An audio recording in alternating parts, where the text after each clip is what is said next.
தெரியுமா உங்களுக்கு? நமது மூளை நம் உடலின் 20% பிராணவாயு மற்றும் இரத்தத்தை பயன்படுத்துகிறது. மூளை எடையானது நமது உடலின் எடையில் 2% ஆகும். ஏதாவது புதிதாக கற்கும்போது நமது மூளையின் அமைப்பு மாறுகிறது. மனித மூளையில் ஒரு நாளில் 70,000 எண்ணங்கள் எழுகின்றன.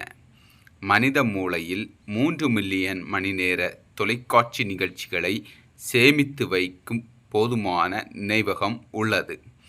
மூளை 5 நிமிடங்களுக்கு மட்டும் பிராணவாயுவை இழந்தால் மூளை பாதிப்பு ஏற்படலாம். ஒரு வினாடிக்குள் 1,00,000க்கு மேற்பட்ட இரசாயன எதிர்வினைகள் மனித மூளையில் நடைபெறுகின்றன. மூளையில் உடலின் மற்ற உறுப்புகளை விட அதிக கொழுப்பு உள்ளது. மனித மூளை 3 பவுண்டுகள் எடையை கொண்டுள்ளது. 100 லட்சம் கோடி நரம்பு கலங்கள் மூளையில் உள்ளன.